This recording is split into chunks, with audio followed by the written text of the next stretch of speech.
live streaming very soon. And if you can put up the screensaver, the first slide.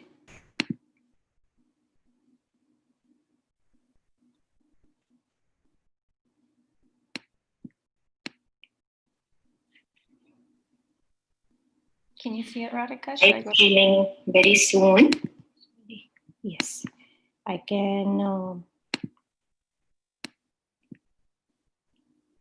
No, not yet. Or is it just me? No, we saw it before, but we don't see it now. Yeah, we don't see it now. And you can do the first slide.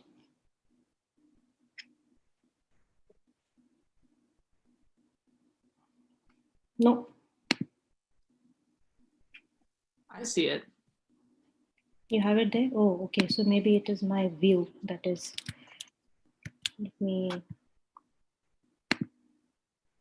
Great. Yes. So thanks for joining, everybody. We will be focusing on a climate storytelling partnership that we have with the Center for Sustainable Development and the Consulate General of Denmark. Center for Sustainable Development is at the Earth Institute, and we focus a lot on sustainability, all the sustainable development goals, as well as this partnership is meant for engaging the community, engaging the SDG ambassadors across the globe to focus on sustainable development issues and also its linkages to education. So that's something that we will be focusing on. Someone asked me yesterday, what is this climate storytelling all about, and who are the storytellers? So I just wanted to reiterate that the storytellers are us. We are defining what does climate storytelling entail, and what are the stories that we want to tell everybody. So I think those are some critical components that we will be focusing on. We had this first series with a high level panel, and I think everyone got the video for it. It was mainly meant for on city planning, and meant for much more sustainability around cities, and what are cities really thinking, and what are the Green New Deal type of policy discussions that are going on. Whereas the follow up today is much more linking that city planning idea to education. So that's the overarching umbrella. So today we have amongst us great panel. They will be starting off the discussion, and then we will go on to having much more of an engaged discussion with all of our ideas. So this is the agenda. We'll have first Mr. Thomas Koch. He's joining us from Copenhagen. He's the founder of Work Architects. Then we have There's a webinar. Bhaktacharya, professor at Pittsburgh University, and Jamie Cloud, founder and president of the Cloud Institute of Sustainability Education. And then we'll have my colleague Hein Shen, who will be doing a Q&A round. We will be focusing on linking what our previous panelists have said to education. So this is really a critical component of what our idea for this workshop is. I hope everyone will be ready to engage in a lot of dynamic discussions that we want to have. So now just quick notes on our just some Zoom etiquettes which have become a part of our life. We are live streaming this event on our YouTube channel. Because of time differences, I think it's helpful for us to have a place where this video can be shared with our various participants who are across the globe. So we are doing that right now. Please mute yourself if you're not speaking, if you're not presenting, because this will cause disturbance for our live audience. Also, there is a in the chat box, we can write your questions, and with the speaker's name, if you are pointing to a particular speaker who would like to address this particular question. So please do that. So great. So with those things in place now, I think we'll start our discussion with our first speaker. We have Thomas Koch. He is the founder of Work Architects, and has really spearheaded a different conversation amongst urban planning. I felt that it's much more people oriented, and it has so many different elements of history and archaeology, and so many different components that are coming together. The culture aspect, I think, comes together from his discussion. So actually, I just want to read out a couple of points that he suggested, which we were having this conversation, and he said, okay, how do we do the planning? So I asked him, okay, what are the 6 main things that towns should do to focus on if they have to do people oriented, sustainability oriented planning? And I thought they are fascinating, so I'll just quickly read them. Find the DNA for the city, strengthen it to create one strong vision, the umbrella vision. Second is to develop the city for people and not for cars. Third is strengthen public transportation, maybe also include electric stations. Fourth is develop around the public nodes and humps. Fifth point is think inclusive, barrier free, and multifunctional. And sixth is have more public meetings and create the plan together. So I just wanted to make sure that those aspects are somehow highlighted. And I'm sure Thomas will be able to do a great job with his conversation going forward. So Thomas, with that, I'll ask you to please lead the discussion. Thank you very much for the invitation. I'm looking very much forward to show a little about what we are doing. And if I can share my screen, is that possible? Then I will show you some of our references. And just for the very beginning, then I will start saying that my deep interest is actually to fight loneliness in our cities and to create livable and motivating spaces. And our focus is to improve the human relation through our architecture. And I think one of the most important things when we are designing our cities is really to think about how we bring energy together so people, they can meet, because when people, they meet, then we can actually achieve some very nice and attractive urban spaces. And this is from Nordhavn in Copenhagen. And what I think is quite interesting here is that this summer, this very nice urban beach in the area was discussed a lot in the newspapers, and the newspapers asked if we had got too much urban life. And I think definitely not. I really think that the citizens, they are craving for much more in an fast, rapid growing city. So I think what we really need is to think, and we have to do our best when we are doing sustainable cities, when it comes also to ask, what do the citizens actually think, and what are they craving for? And in the former fruit package area, we did a big survey where we asked what they were actually would like to go for, and what we found out that was that a lot of new families actually had the desire and a dream about growing vegetables and tomatoes and cucumbers together with their children. So what we did was actually to do a big master plan where it was possible to turn the former fruit package area into a new urban area where you could strengthen the community in the big industrial park in the center of the area, and on the roof, on the new structures, then we introduced roof gardens where the families, they can be together in the green elements, and where they actually can have birthday parties and meet with their neighbors, and here they can actually enjoy all the nice and green elements together. And what I also think is quite important when we are talking about developing sustainable cities is that we are thinking in diversity. And here in the middle of Copenhagen, we are right now planning a car-free urban quarter.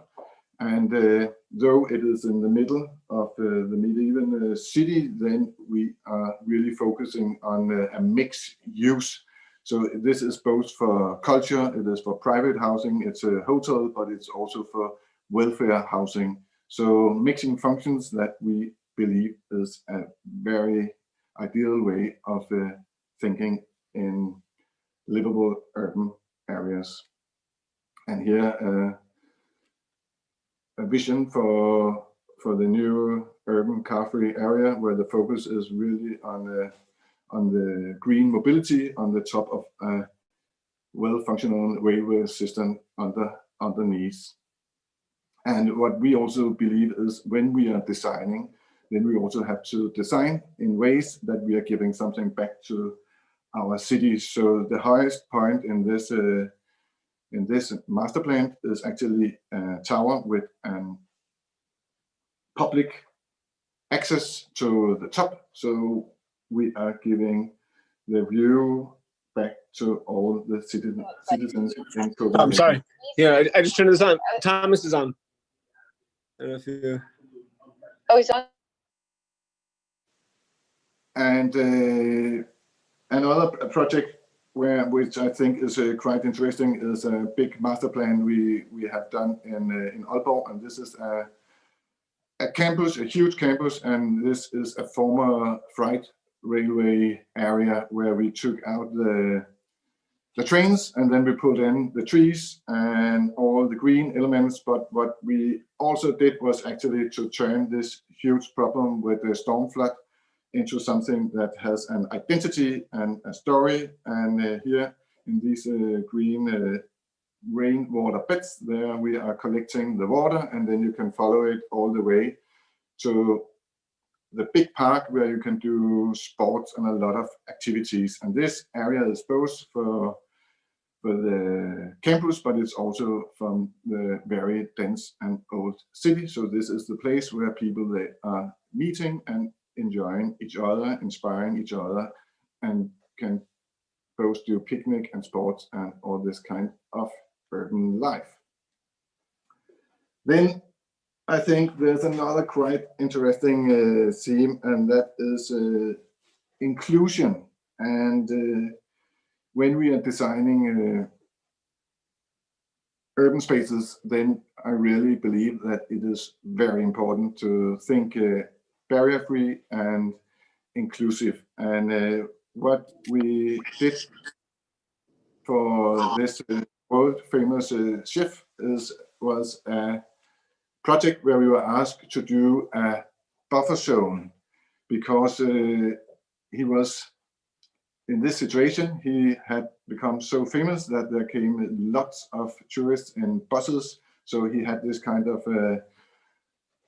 positive problem that the people actually were so curious that they put their noses on the windows. And then we got the question, how can we actually solve this in a way that is inclusive and attractive at the same time? So what we did was actually to cut these Nordic gardens into the concrete slabs at the harbor front and in front of the gardens. And in that way around, then we made something positive out of this buffer zoning. So this is a way of actually turning a challenge into a solution. And this exact Nordic garden is actually the coast, the land where the chef, he is finding all his special ingredients, the Nordic terroir, he called it. Another quite nice and example on barrier-free urban spaces, which is inclusive, is our museum garden in front of the National Museum, where we were asked to join a competition. And what we did here was actually to break down all the barriers. So the former old Baroque garden, which was designed only for the Queen and the King and the people with the sticks and a high hat, that we took away. And then we designed this very informal garden where people, they can join and be together, and a place where the art can melt together with the city. And this is also a way, of course, to actually be together in a very informal way. When we are designing, when we are always thinking in double functions and trying to find out how we can get as much out of a challenge as possible. And I think this example is a quite nice example on how you can actually think out of the box and gain a lot of possibilities. For some years ago, we got the job that we were asked to do a new head office for the cleaning facilities in Copenhagen. And what we were asked to was to do it in the middle of the Copenhagen inner city. And what we found out was, why not do a downscraper instead of doing something on the top of this very nice spot. So before it was a parking lot, and what we did was to do the whole head office under the ground, and then we could achieve a very nice and playful playground on the top for all the different kindergartens in the very near surroundings. So they got their head office under the ground with a lot of air and a lot of light, and on the top it is full of children and a public playground. The last two examples I would like to show is also examples on how to think out of the box and think the challenge into the solution. And one of the very big challenges in our cities and also in Copenhagen is that there is really a lack of activities for sports, and that means that a lot of children, they are actually in a queue to do sports in Copenhagen, and that is not that healthy.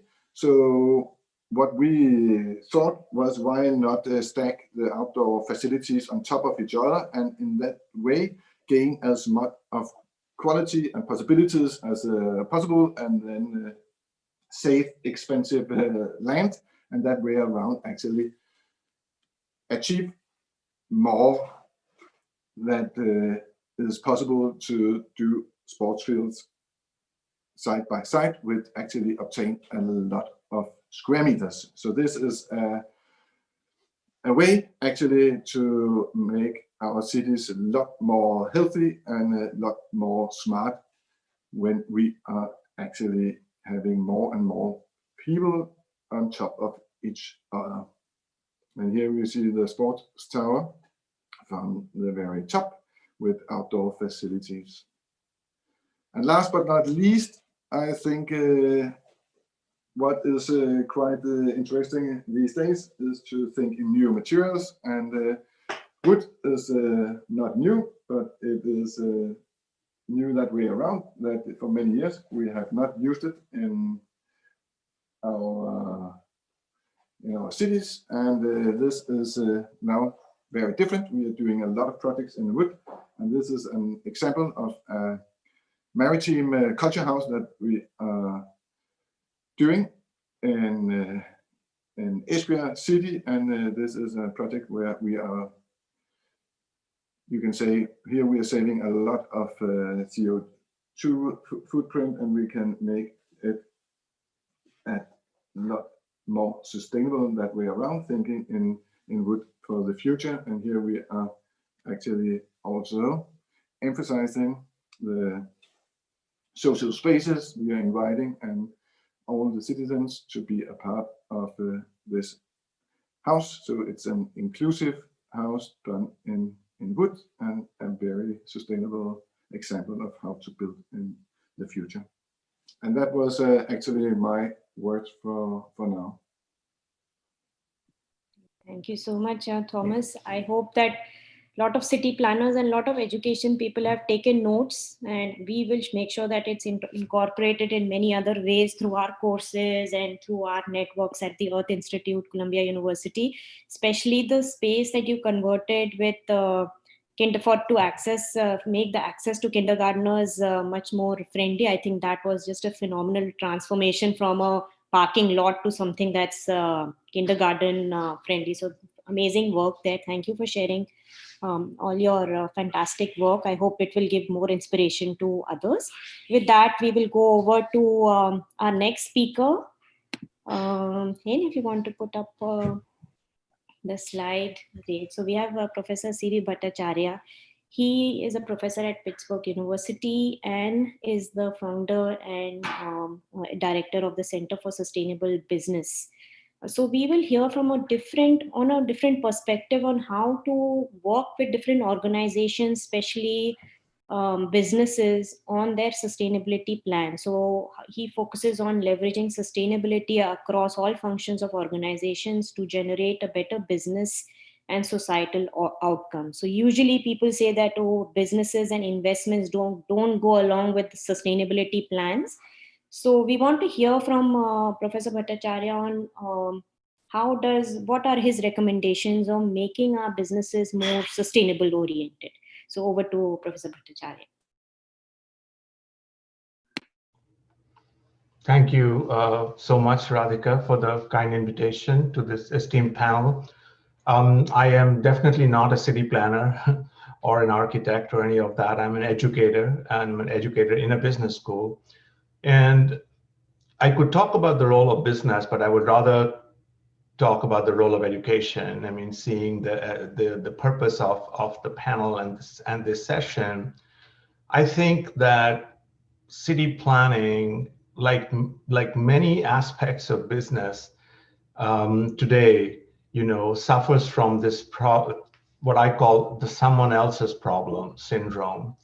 It's like, to make a city resilient, I believe you need ownership. Every individual needs to feel that they are part of that city. So you're in New York City, you need to feel truly that you're a part of New York City and you want to make that a better place. I am living in Pittsburgh. I believe that it is my duty to think of Pittsburgh as my home and do whatever I can to make it a better place, rather than always saying, well, we are very quick to criticize, kind of, well, the water's not good, the power's not good, the housing's not good, the roads have potholes, but we typically don't do too much ourselves. And I think education can play a big role in changing that landscape. And I think that's what can ultimately get us to that, the resilience that we are talking about. And I will use the same construct that I used in my book, Small Actions, Big Difference, which is the construct of ownership, sustainability ownership. If we can make every individual, and when I say individual, let's say student for now, if we can make every student really feel that the planet is a part of him or herself, and that fellow human beings are a part of him or herself, then I think we can make a case from moving from being a bystander to everything that happens in life to kind of being an active contributor, to taking ownership in your own sphere of influence, whatever that sphere of influence is. And I think one way to activate this in the setting of cities is really to go for experiential learning projects where students can contribute their ideas to city betterment. I mean, we don't do kind of doing things, we don't do things that way right now. And I'll give you one simple example. I invited the Chief Resilience Officer of the city of Pittsburgh to come and give a talk in my MBA class. And he readily agreed. And I said, well, let's not have a lecture, but why don't we do a project or some challenge that you're facing, and let the students kind of come up with some ideas. And he said, yeah, something that I don't have the time for, but I would love to do is a dashboard, a sustainability dashboard for the city of Pittsburgh that actually, shows the key performance indicators in real time and so on. And so he came to my class and, in virtual time. So this was just a few months back. And he set up the problem, and the students went off and, just half an hour maybe, in groups, and they came back and they each presented the ideas for what their dashboard would look like. And my colleague from the city was really impressed with how much creativity they brought into the process. And all this to show that this was a very, very small endeavor to kind of engage the business school with the city, but it provided, a fairly rich outcome. So imagine what we could do if we actually kind of set up kind of semester-long field projects where students would grow, student groups would actually go and visit different kinds of neighborhoods, observe, talk to people, and then come back with recommendations on what could be done. So then these students become the eyes and the ears of the city, and that's a concrete way to drive them into civic engagement. What most of us don't understand, I think, are the equity and inclusion kinds of issues that cities suffer from, and Pittsburgh, although it is on all these kinds of lists of highly resilient cities and so on. I mean, you can see if you actually kind of go into the statistics that there are huge, huge disparities. Now, sitting at the University of Pittsburgh in a classroom, you will not kind of get that sense that there are these huge disparities, in income, in infrastructure, in access to transportation. Now, one very interesting fact is that access to public transportation is less in more impoverished neighborhoods. Now, the people who need buses more have less access to buses. So trying to explain that to me, and try to figure that. I mean, that is a stunning reality, and I think our students need to be exposed to these kind of disparities. They need to be presented with the statistics, kind of what that city is where they're living in. And any city you take, whether it's Copenhagen, I mean, they have Copenhagen Business School and Aarhus and other nice, very good universities in Denmark.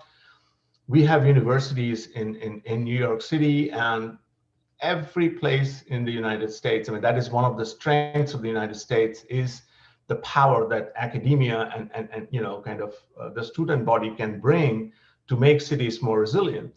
And my belief is that if we can engage them in different kinds of ways, how to amplify Black voices. We just had a panel in my center on kind of, hey, you're going to order products. Why, instead of ordering from Amazon, why don't you look at who's your local supplier? Who exists in this area? Who can be support? See, that takes a special lens to see, because we are used automatically to order from Amazon. That's the default. And that's why we need education to steer people away from that kind of, immediate knee-jerk reaction and say, no, okay, maybe I can support a couple of local businesses and let them, survive in this difficult time and prosper and so on and so forth. So there are multiple ways, I think, to skin this cat.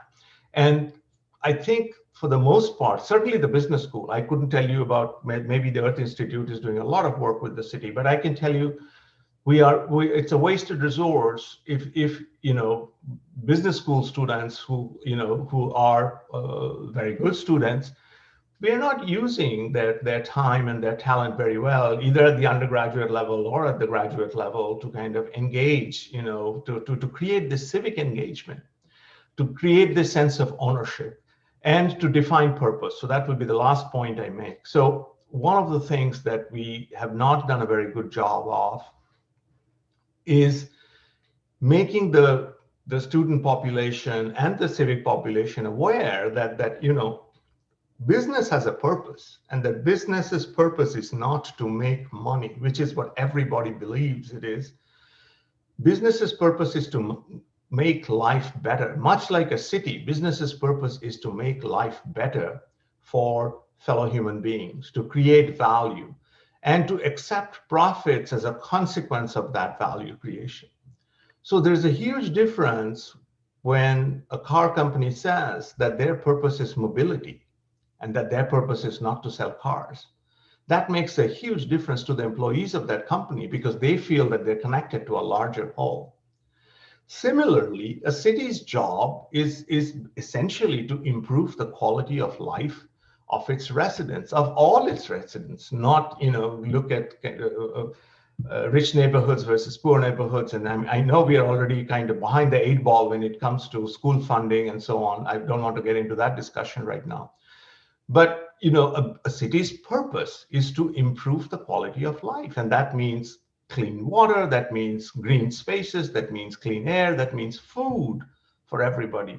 That means internet access. Again, I mean, if you've been keeping up with the news, internet access is worse, much, much worse in more impoverished neighborhoods. Now, why should that happen when this is a public good? It ought to be a public good in today's world, especially in the times of virtual learning.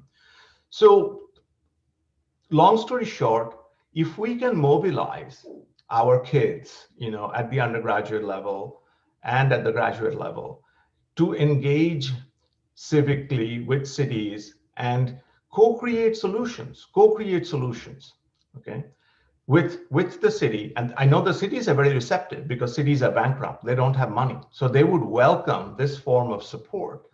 And businesses would be inspired to come and co-create those solutions as well. So I'll stop here. I don't know if that was kind of, I didn't want to talk about businesses because your topic was storytelling for engagement with cities. And so I thought, let me at least raise this point that we are kind of ignoring, and I'm as guilty as anybody else, but we are ignoring something, an asset right now that could truly help cities become more resilient. Thank you, Professor Bhattacharya. Wow, like what can we do? What should we do to when a presentation is so enriching and every line is so important? I ran out of pages to take notes, so I think we will have to take it slowly, absorb all the things that you are suggesting, and integrate it into various rest of our courses and our discussions. So very, very enriching discussions and the framework. Thank you, Professor Bhattacharya, for sharing some of that. Actually, I just want to mention key things that he suggested: local voices, internships, changing from the default, having a crowdsourced dashboard, student internships connected to city planning and city voices. I think that's super fascinating. And then co-creating solutions. Those are some highlights of Professor Bhattacharya's conversation, but I think every line was important, so we'll have to really go over all what he suggested and see what of those principles can we adopt as citizens and as residents of our neighborhoods. So thank you for sharing those interesting ideas. Over to our next panelist, Jamie Cloud. She is the founder and president of Cloud Institute for Sustainability Education.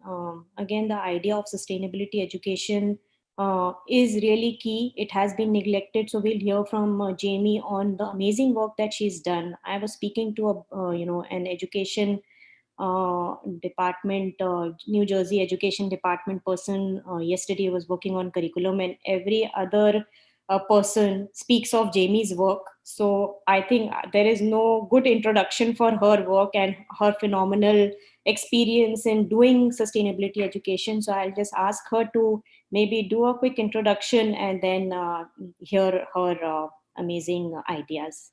Over to you, Jamie. Great. Thank you, everybody. So I think I'm a good product of what we're talking about today because I was actually in the first experiment in global education, which is one of the precursors education for sustainability. I was educated in the 60s and 70s in elementary and middle and secondary school. Buckminster Fuller was training all of our teachers. They were studying system dynamics. We played the world game. I see Medard Gable is on today. We were educated for a sustainable future, even though we didn't call it that at the time. And thinking about thinking is one of the things that they taught us early on. Learn how to learn and think about your thinking. And it couldn't have been more apropos because they were preparing us for the 21st century. So I feel lucky that I was in that experiment. The I think it's really important. I'm going to say a few things about particularly K-12 education, because that's my focus. One thing is that we are not talking about education about unsustainability.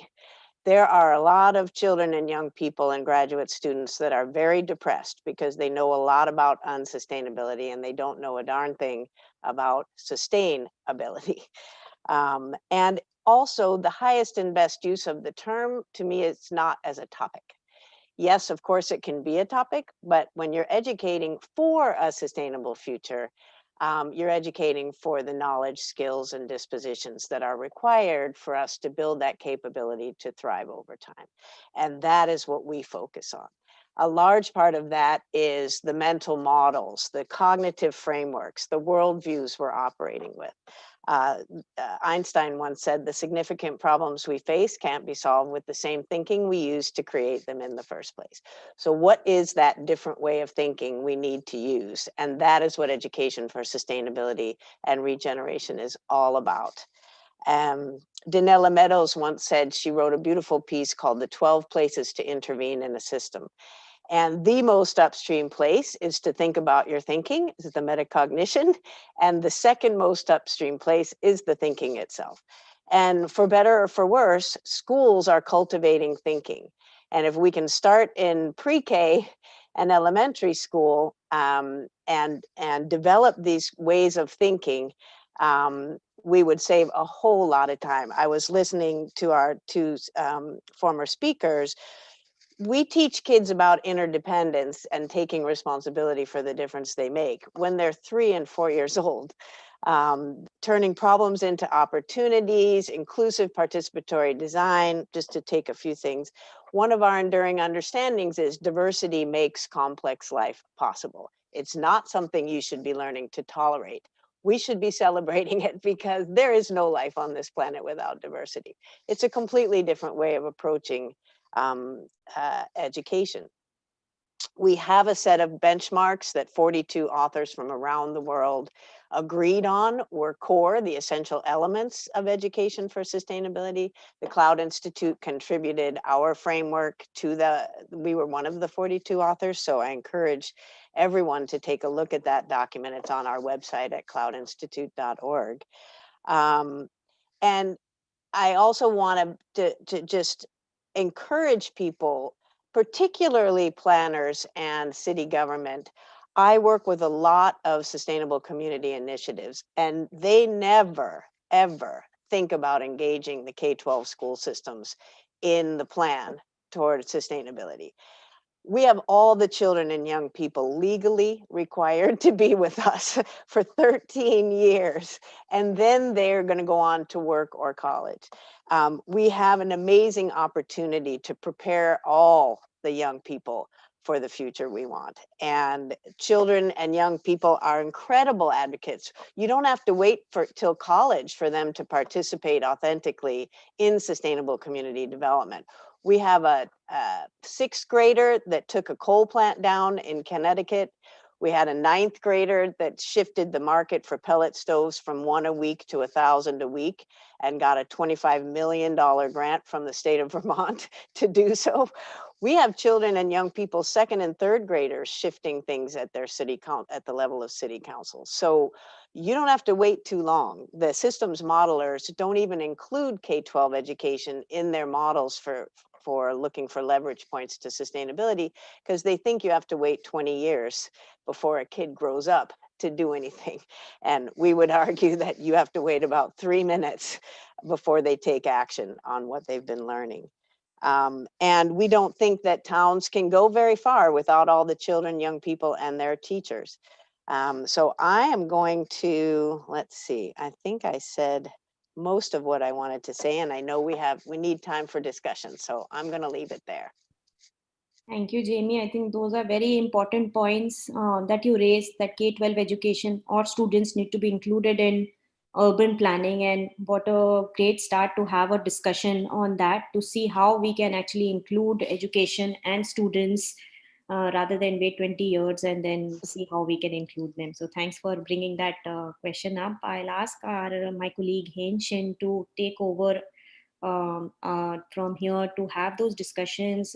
Just to let everyone know, Hain works at the Earth Institute and is really a master craftsman when it comes to curriculum design for K to 12. So she does that beautifully, incorporating a lot of local examples, and she's also spearheading our group right now in terms of designing a curriculum online on education for sustainable development. We'll definitely make sure that this group gets at least a framework of what we are using. So over to Hain for those discussions. Thank you so much, Radhika, and thank you so much for our speakers and for everyone who's joining today. Just before we go into the discussion, just a quick recap. So I think these three speakers' main points are really great to keep in mind for our discussion coming up, which is, Thomas talked about the people and user in the process, in the thinking process of planning for cities. The professor talked about the inclusion and engagement of communities and learners specifically when it comes to city planning. And Jamie also kind of challenging us to think about the models and the systems under which we operate, which unfortunately sometimes leave out the inclusion element of involving the learner community in that process of building resilient communities and cities. So with that, we wanted to share a question with you. The first one. So if you had also questions for our speakers, also feel free to put that in the chat as we think about this discussion points. And we would love to hear from our speakers as well if you have additional comments. But our first prompt is, so along with the spatial and the economic, environmental and infrastructural progress in building resilient cities, and we hear definitely a lot of innovations that happen in these elements. What are some specific steps that may be taken so that education is not considered as one of the services of building resilient cities, but actually utilized as an accelerator that helps to build city resilience? And, resilient cities, there's kind of a wide-ranging vocabulary, but we thought maybe as a guiding definition for this conversation, we can maybe use the OECD definition, which you can see on the slide. Mm-hmm. So we'll open it up for discussion. If it's okay, I'll offer one suggestion. Two things, actually. One, I love resilience. It's a wonderful idea. It's not an aspiration. Regenerative future is an aspiration, leaving the place better than we found it. But of course, we have to be resilient in order to make it long enough to do that. But I think one of the key things we need to do is make sure that children and young people and students are included in the programs, in the planning, in the systems, because when children and young people are there, number one, elders don't say as many silly things, let me say, and B, the kids and young people have a lot of creative ideas and they have a huge stake in this thing turning around. And when they're in the room, things move a lot quicker and the creativity flows a lot further. So I would open up with that one. Thank you, Jamie. Allow me to add just one thought, and thank you, Jamie, for bringing up this incredibly important, again, another segment that I think we are ignoring in our development. I mean, which is the K through 12 arena. I couldn't agree more that we need to engage them and let them come up with solutions and all of that from a very young age. I think what is missing in this slide, or at least the thought that came to my mind, is that the spatial progress, economic, environmental, infrastructure. I would probably add social as well. I don't know where social fits into this. But in psychology and marketing, we have a kind of sequence of steps that goes from cognition to behavior. And very simply put, to say, okay, the steps are awareness, interest, desire, action. The AIDA model. It's fairly well known. And whenever we talk about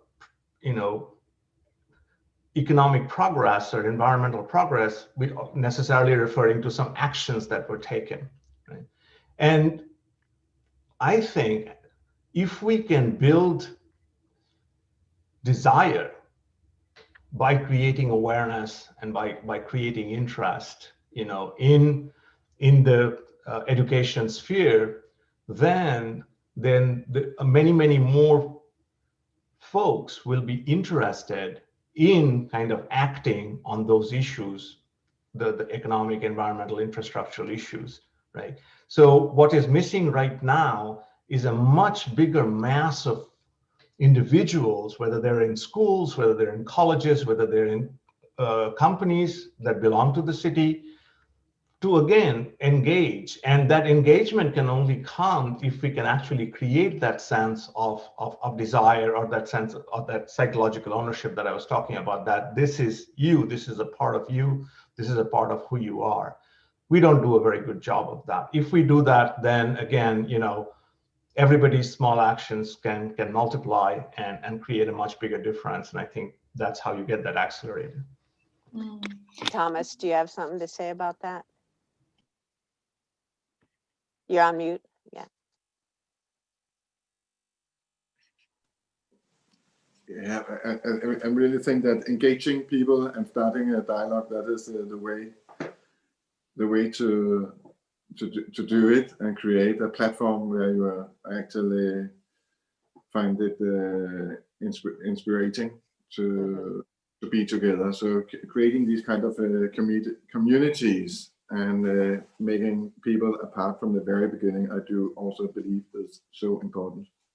I would also add that in order to make education, to make sure that people understand that it can be an accelerator, we need to distinguish it from schooling, from the old industrial model that we're all familiar with. One of the reasons people don't include education is that they can't imagine how schools as they know them are going to be innovators or contribute to the change we're looking for, because they themselves have not changed in 200 years.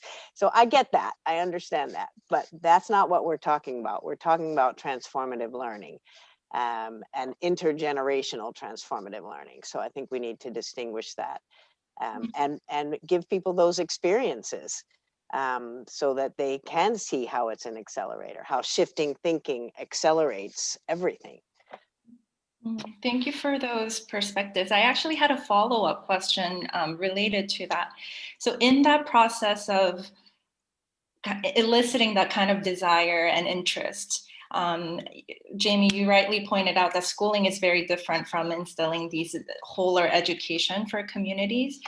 What types of hand-holding, or is it needed at all for different educators, parents, leaders in communities? Do you think there is some type of training and support that needs to happen alongside the interest of the learners themselves for this to happen holistically? Do parents need help? Do teachers need help? Do even political leaders need help? How do you see that happening, that process?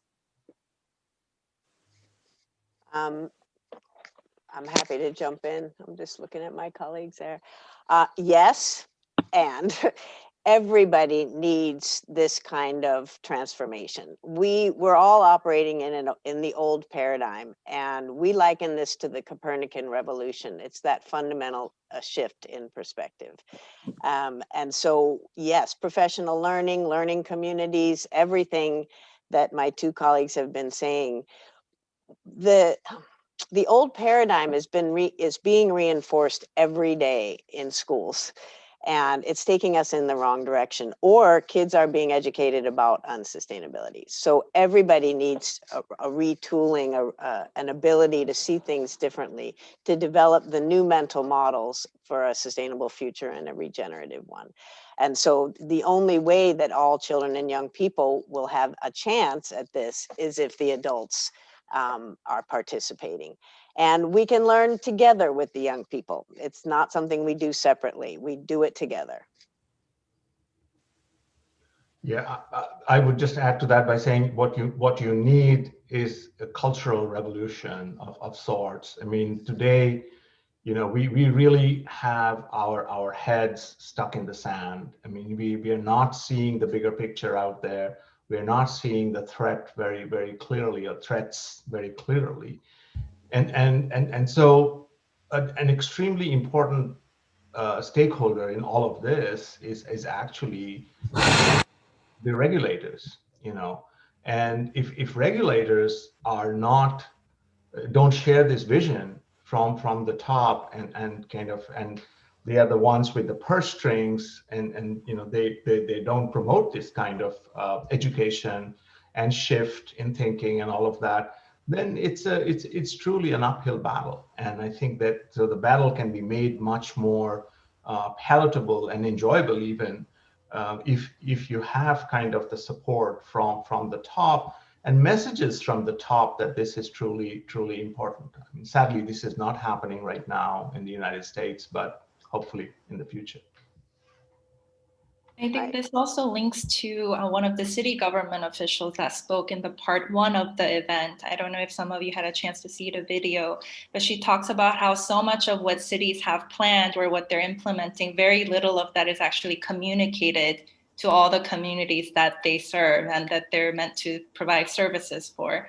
So also I think that communication, open communication, and not siloed, you know, across sectors is a huge tool that could be used to facilitate this. Yeah, and children and young people can be the voices for that in their families and communities. If they're learning about it, they will make sure everybody knows about it, because that's authentic learning.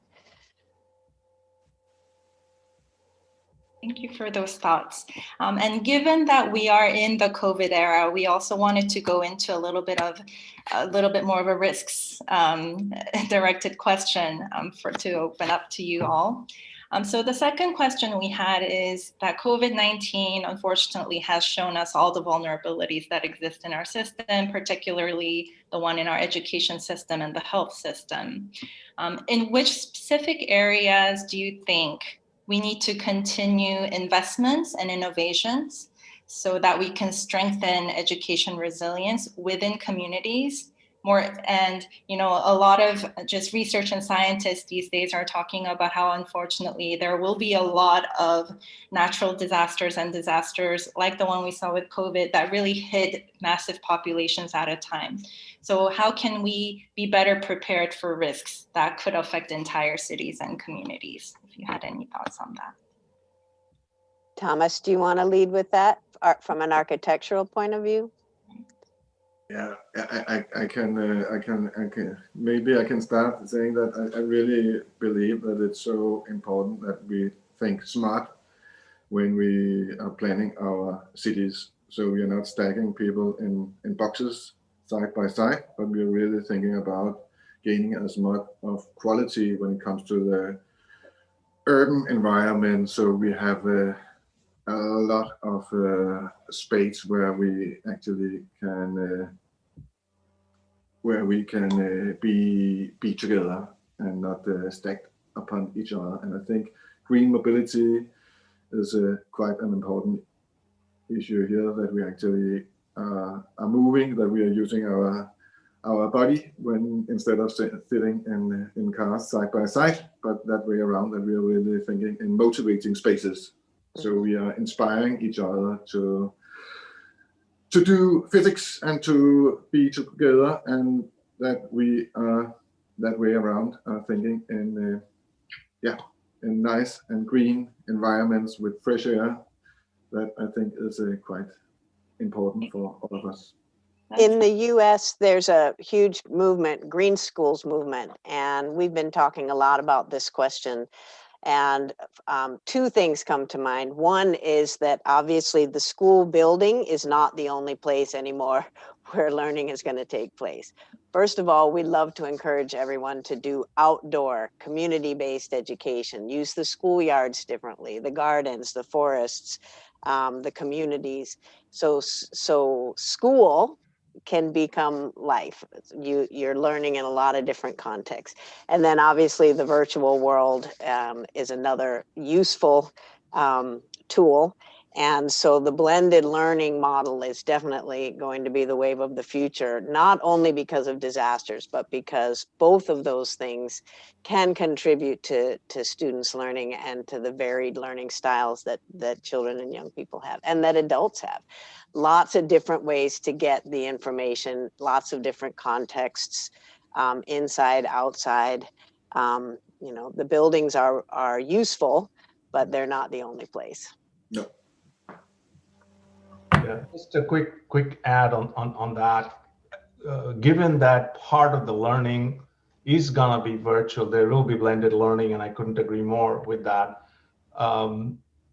Things need to be done for communities that, you know, today cannot afford daycare. So there are a lot of families who need to send their children to you know, to daycare, to be able to send another child so that one child can learn, but they just don't have the money, and mom and single families, they have to work. So, you know, it's tied to a bunch of other things that need to as well kind of rise to the top. And I talked about internet speeds earlier. So if we cannot guarantee that, you know, all communities are capable of kind of participating in that blended learning model, and has a laptop and has access to kind of broadband internet, then it's again, we are not really kind of, you know, strengthening education resilience. In fact, you know, I believe everything I've read suggests that during COVID, the gap between, you know, the education, the learning gaps between the haves and the have-nots have increased. Right. And you know, so that needs to be rectified, I think, as soon as possible for us to continue learning in the way that we want to. Agreed. We already saw the digital divide coming in the 70s before anybody even had computers. We already knew this was going to happen. And the fact that it took COVID to actually wake everyone up to that fact is just shocking to me. Really? You didn't know that everybody didn't have internet at home and that they didn't have devices? Really? This is the first time that's occurring to you? And I think in the discussion yesterday and today, I really appreciate that we're talking about education, not in the terms of schooling, but for the overall population. And we're almost out of time, but I did want to forward this one question from one of our participants, which is, has anyone thought of a role that our senior citizens can be involved in this? I think that is also a not very commonly talked about group of the population. So any ideas on that? Yeah, absolutely. Do my colleagues want to go first? Yeah, if I can jump in here, then I really think that it is about breaking down barriers. And I think really that, of course, the seniors, they should be a part of education and a part of the whole life, you can say, so they can inspire our young generation. I think there are so many things that is leading to this kind of sectors where you have seniors, you have the young, and you have the in-betweeners. And I really think that the way of living should be much integrated, so we can inspire each other and take care of each other much more and be much more together. And therefore, I really believe that one of the ways is actually to design the frame, the spaces where it feels very natural and logic to meet and cross over. And I think that is one of the ways to actually be much more together and take care of each other. Yeah, what he said. Definitely. Yeah. And you know, this partnership is called the Storytelling Partnership. And I feel that, you know, the elderly have so much to share when it comes to sharing that lived experience and sharing the stories and really having it come alive. So I think, thank you for that question, Margot. Yeah. We could have elder bars in addition to genius bars. That's great. So we are unfortunately out of time, but we hope that in our future discussions, if you're on our listserv, we'll be in touch with you to share the recording, and we can be in touch with the SDG Consortium. Thank you so much again to our speakers. Radhika, if you have closing remarks. I just want to thank Andrew. I'm not sure if he's on, from the Denmark Consulate General Office. He has been really spearheading this climate storytelling concept note. So I feel that we are privileged as CSD to be partnering with him and his amazing team at the Denmark consulate, and we hope to engage many more of such discussions.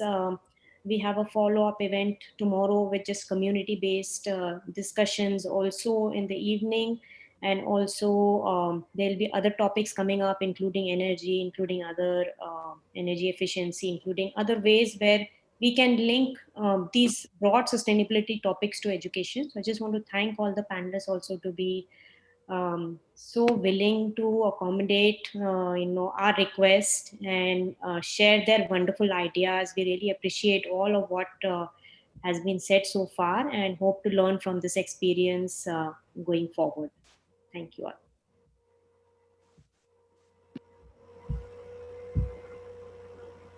Okay, thank you. Thank you very much. Thank you, Radhika. Thank you, Haitian. Bye. Thank Thank you. you.